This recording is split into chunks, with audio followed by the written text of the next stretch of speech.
Good morning guys, welcome back to another vlog.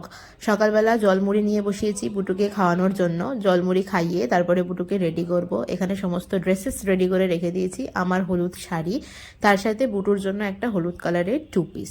হাতে মেহেন্দি পরেছি বেশ সুন্দর করে। মেহেন্দি পরবো না করতে করতে ফাইনালি মেহেন্দি পরেই ফেলেছি। আর সমস্ত কিছু রেডি করে রেখেছি। পুটুর খাওয়ানো কমপ্লিট হলে স্নান করাবো, স্নান করিয়েই ওকে রেডি করাবো, তারপর বেরোবো। ঘুম থেকে উঠে স্নান করা আমার ডান। বুটুর এখনো কিছু হয়নি, খাওয়াতেই কতক্ষণ সময় লাগবে তার কোনো ঠিক নেই। বুটুকে স্নান করাতে হবে, খাওয়ানো হয়ে যাওয়ার পর স্নান করাবো, রেডি করাবো, তারপরে আমি রেডি হব, তারপরে যাব ওই বাড়ি। বুটুর ব্রেকফাস্ট কমপ্লিট করিয়ে সবার প্রথমে ওকে স্নান করিয়ে রেডি করিয়ে দিলাম। ওদিকে দীপশিও রেডি হয়ে গেছে। দুই বোনকে আগে রেডি করিয়ে বুটুর পিপার সাথে, পিপা হচ্ছে গিয়ে বুটুর পিসেমশাই, পুটুর পিসেমশাইকে পিপা বলেই ডাকি, পিপি আর পিপা। তো ওদের দুই বোনকে বললাম যাও ওই বাড়ি নিয়ে যাও, তারপরে আমরা টুকটুক করে রেডি হয়ে বেরোবো। তার কারণ হচ্ছে ওদেরকে রেডি করিয়ে দিলে আমরা এক প্রকার একটা ঝামেলা মুক্ত নই। ওদেরকে রেডি করাতে গিয়ে আমাদেরও রেডি হওয়া ঠিকঠাক করে হয় না। নাও ফাইনালি আমার তো স্নান হয়েই গেছিল, আমি রেডিও হয়ে গেছি। ফাইনালি রেডি, চলো হলুদ শাড়ি, সবাই হলুদ হলুদ, এবার চললাম গায়ে হলুদে। আরে ফটোগ্রাফি ভিডিওগ্রাফি হচ্ছে। দেই মাথা একটু টপরটা দাও, দেই তাড়াতাড়ি দাও।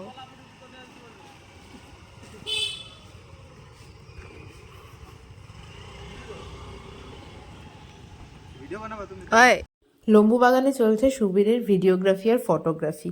আমরা চলে আসলাম বাড়িতে।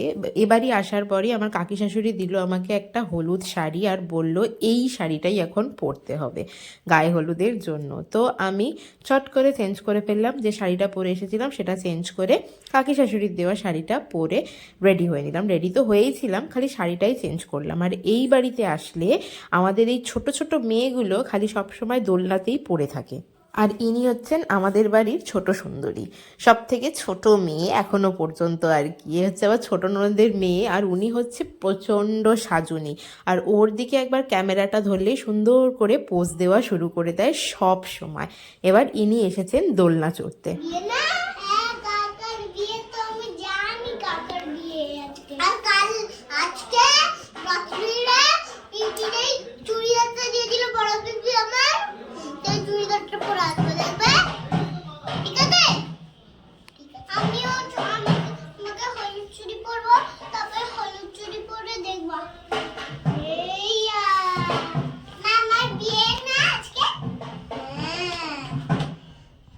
একজনের ছোটকার বিয়ে আর একজনের হচ্ছে মামুর বিয়ে, সেই নিয়েই কনভারসেশন চলছে দুজনের মধ্যে। কনভারসেশন শেষে বুটু এসে ছোটকার কোলে বসে পড়েছে ফটো তোলার জন্য, সেলফি তোলার জন্য। আর এদিকে আমাদের বৌভাতের প্যান্ডেল করা শুরু হয়ে গেছে সামনের উঠানে। আর মেয়েগুলো তো এই সমস্ত দেখে প্রচণ্ড খুশি, একবার এই ঘর একবার ওই ঘর এই করে বেড়াচ্ছে সব কটা মিলে, মানে 3টে মিলে আর কি। আর কিছুক্ষণ পরেই সুবীরের গায়ে হলুদ শুরু হবে। এখানে রিচুয়ালস না একটু অন্যরকম।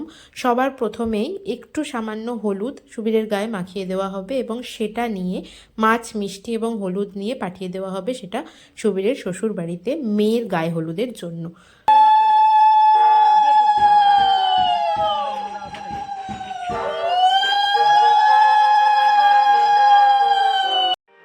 ইনিশিয়ালি সুবীরের গায়ে হলুদ কমপ্লিট, পরে আর একবার গায়ে হলুদ হবে ভালো করে, যেখানে ভালো করে ওকে হলুদ মাখানো হবে।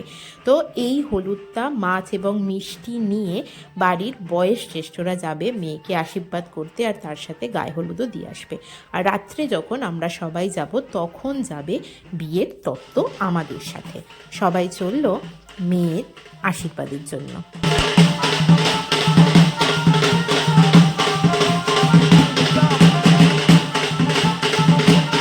বাড়ির বয়োজ্যেষ্ঠরা চলে গেল মাছ, হলুদ আর মিষ্টি নিয়ে মেয়ে আশীর্বাদ করতে। আর এখানে শুরু হলো বাড়িতে সুবীরের যে সমস্ত রিচুয়ালসগুলো বাকি আছে সেগুলো করা। সবার প্রথমে রিচুয়ালস হচ্ছে মিষ্টান্ন মুখ করা। আমি বলছিলাম না আমাদের এই বাড়িতে বেশ কিছু রিচুয়ালস একটু অন্যরকম আছে, তার মধ্যে এই রিচুয়ালসটি একটি। আমার বাবার বাড়িতে আর কি, মানে আমাদের যেটা ছিল আর কি, আমার বিয়ের সময় যা দেখেছি, সকালবেলা জল সইতে যাওয়া, ভোরবেলা উঠে এবং দধিমঙ্গল। কিন্তু দধিমঙ্গলের রিচুয়ালস এবং সকালবেলা জল সইতে যাওয়া রিচুয়ালসটা এই বাড়িতে নেই। এই বাড়িতে যেটা আছে সেটা হচ্ছে গিয়ে মিষ্টান্ন মুখ করা। মিষ্টান্ন মানে হচ্ছে মিষ্টি অন্ন, মানে যেটাকে আমরা পায়েস বলি, সেটাই আর কি বানানো হয়েছে এবং সেটাই বাড়ির বড়রা সবাই একটু করে খাইয়ে দেবে এবং তার সাথে বরণ করবে এবং আশীর্বাদ করবে। এটাই হচ্ছে নিয়ম।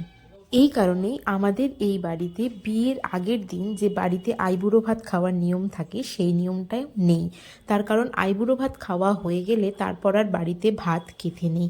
কিন্তু আমাদের এই বাড়িতে যেহেতু এই মিষ্টান্ন মুখ করার নিয়মটা রয়েছে, তো সেই কারণে বিয়ের আগের দিন আইবুড়ো ভাতটাও কিন্তু হয় না। সবার আগে মা মানে আমার শাশুড়ি মা ওকে মিষ্টান্নমুখ করালো, তারপরে আমার কাকি শাশুড়ি মিষ্টান্নমুখ করাবে সুবীরকে এবার।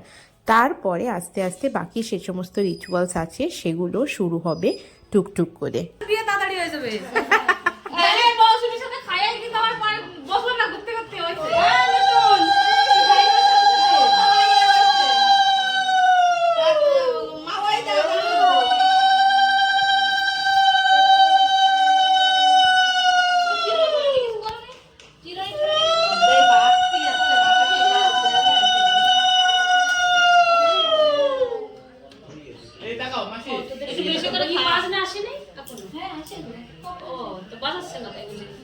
একটা রিচুয়ালস তো কমপ্লিট, মিষ্টান্ন মুখ করার রিচুয়ালস। এরপরে হচ্ছে আমাদের জল সইতে যেতে হবে। এখানে দুপুরবেলাতেই যায় সবাই জল সইতে, তো সেই ঘরটাকেই মানে কলসিটাকে রেডি করা হচ্ছিল জল সইতে যাওয়ার আগে। আর এখানে সুবীরের বৃদ্ধির কাজও শুরু হবে, কিন্তু তার আগে সবাই মানে চলে এসছে সুবীরের শ্বশুর বাড়ির থেকে আশীর্বাদ করার জন্য। তো সেই কারণে আগে আশীর্বাদের কাজটা হয়ে যাবে, তারপরে হবে বৃদ্ধি, আর তারপরে আমরা জল শুয়ে নিয়ে আসার পর হবে ওর ফাইনাল গায়ে হলুদ।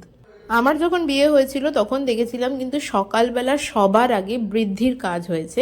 বৃদ্ধিতে বোধহয় খুব সম্ভবত পূর্বপুরুষকে জল দেওয়ার একটা নিয়ম থাকে, তো সবার আগে ওই জন্য বৃদ্ধির কাজ হয়, তারপরে বাকি সব কিছু রিচুয়ালস হয়। কিন্তু এখানে দেখছি যে বৃদ্ধির কাজটা এরকম মধ্যিখানে হবে আর কি, তারপরে গায়ে হলুদটা হবে।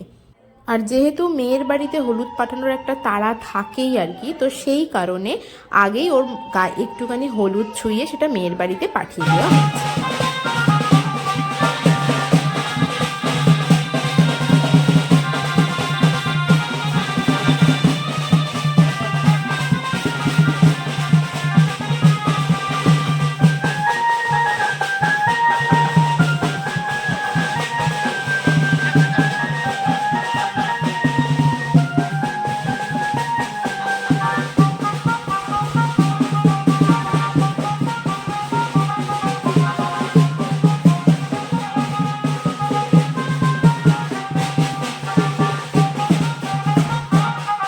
আমরা সবাই জল সয়ে নিয়ে চলেও এসেছি বাড়িতে। আর এখন যা কিছুই হোক না কেন সেটা ফটোগ্রাফারদের মতামত অনুযায়ী হবে, ওরা যেরকম বলবে সেরকমভাবেই আমাদের সব কিছু মেনে সমস্ত নিয়ম করতে হবে আর কি।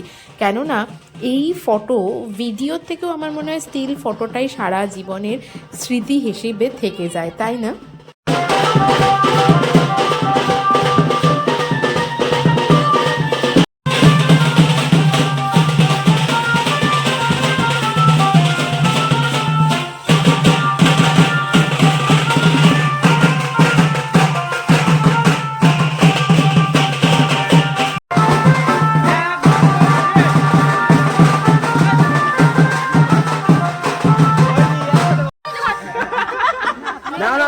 রেডি হও, দাঁড়াও, না না না, খোলো খোলো খোলো, দাদুর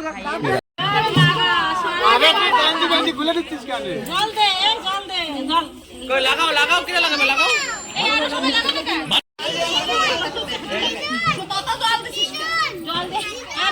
ভালো করে